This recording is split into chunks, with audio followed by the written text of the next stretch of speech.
So, a couple days ago, I go to buy a rifle. I haven't bought a gun since I think 2016, around there, and I don't know how like all this stuff's changed.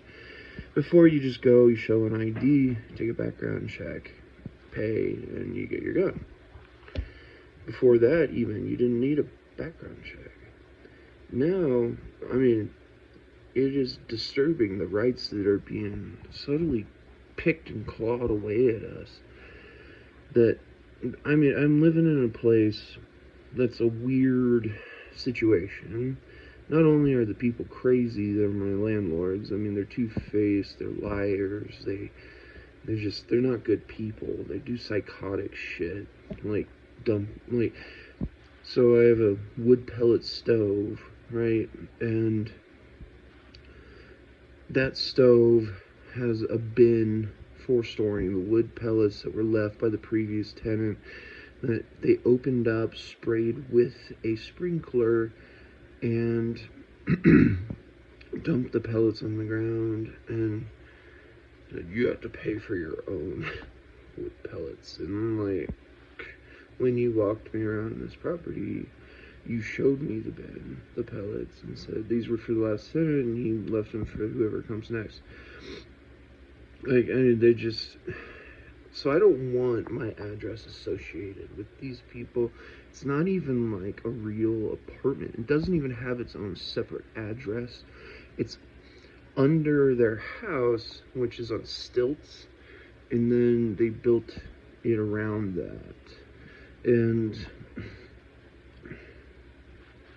anyway, so it's not even about this. It's what is going on with trying to purchase a firearm. So I go to buy an old German gun, and it's beautiful, and I'm being subjected to like profiling or something that was going on with the employees at the store, even though this is the store that I bought my first handgun at in 2014.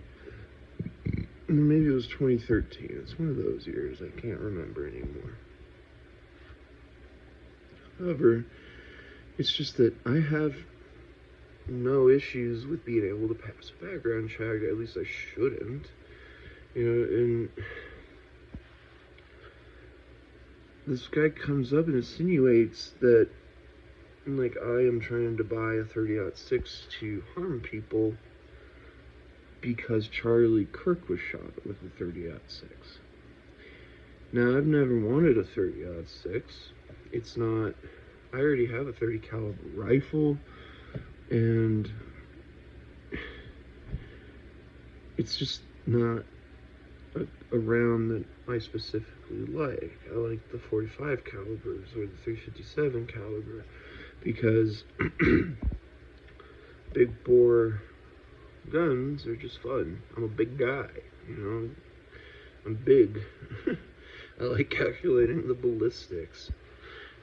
It's just, there's something about a smooth curve that excites me rather than a straight line when the gun is, over pressurized. Anyway, the disturbing thing here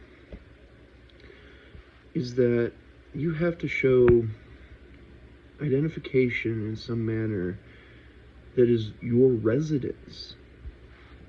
So it doesn't matter what you've done. There's no question even on these background checks. I can't even find a law that explains this, but they are denying people the right to buy guns unless you have a residency. And can you imagine that the homeless are not allowed to own firearms? Now, there's a lot to go into that, and that how the homeless store, or they hide what they use to live, their bags, their backpacks, their blankets. And I've talked to so many of them that, people steal their stuff. They have to worry about that. They have to have little locations where they can trust to leave their equipment while they're either going into a store, or a lot of them just, they leave for the day because they don't want to be associated with being homeless. But they're not allowed to buy guns. Like, there have been countless, like, I was in a protest against it too. They wanted to push out the homeless in Denver. They make it, like, basically essentially illegal to be homeless within city limits. Where are they gonna go? The forests? They're gonna go in the mountains? Because the rest is farmland if you go east. So they go into the national forests or the parks, and how are they going to feed themselves? I mean, you expect them to reliably trap rabbits or what? What if a bear comes? And we just released fucking wolves back into the forest. What are they going to do against a pack of wolves? You just want the homeless to be ripped apart? That's fucked up, man. And the decisions that people are making are so ignorant now. It makes me ashamed to pretend that we are a functioning civil society, that you're just pushing out people to be potentially eaten alive, and they can't build their own fucking homes. If you go out and you build like a little cabin or something in the forest, it's illegal to come and destroy it. I watched documentaries on it. I watched a lot of cases where guys did that to escape society or run from the law too. But at the same time, this is embarrassing. I mean, and then when you start banning gun rights, like I said, what are people going to do? They're going to start stabbing one another again, poisoning each other. And then you're going to train criminals to be smarter about it and how to hide. The good thing about a gun is it's fucking loud. When somebody shoots with it, you know that there's a threat in your vicinity.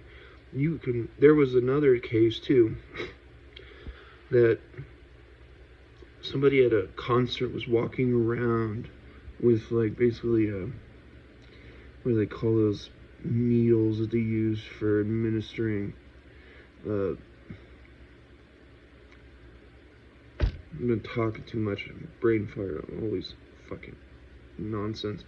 Whatever, it's a needle that just administers a drug very efficiently when it touches you.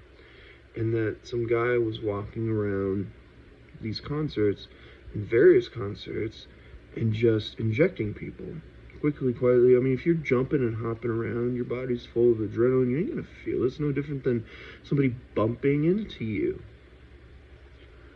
That, I would rather be shot at than be a random statistic to somebody who's smart enough to know how to do those types of things. Like it's Assassin's Creed or something. God, my fucking phlegm, dude. I don't know what it is about when you get over 30. Like, your sinuses, your lungs, your throat, your phlegm is like glue. You can't get it out. It drives me nuts. I can blow my nose 100 times and it just doesn't come out. It just lines it. Anyway, our country needs to be ashamed of itself, and people need to learn how to shut the fuck up, because they don't know what decisions they're making are good. Because now all of a sudden they're coming out and they're saying, well, okay, maybe this girl that got stabbed on a train wasn't a good thing. The guy was a felon, he couldn't buy a gun anyway. However, had he been able to own a gun in the first place, a crime would have been committed long before that would have prevented this from happening 10 steps away, or I guess 14, right? And it's just Americans and they come together because they're dumb, so they need more people to pretend they're right and agree with them, and you're left with one person versus 100 fucking half-wits who are just making bad decisions.